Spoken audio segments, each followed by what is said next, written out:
সর্বোপরি আজকের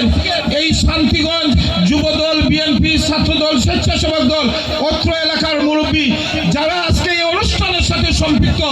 এই সুন্দর আয়োজনের জন্য সবাইকে ধন্যবাদ জানাচ্ছি, কৃতজ্ঞতা জানাচ্ছি। পাশাপাশি অত্র এলাকার মুরব্বী আজকে মেহমান যারা এসেছেন ইফতার মাহফিলে, তাদেরকে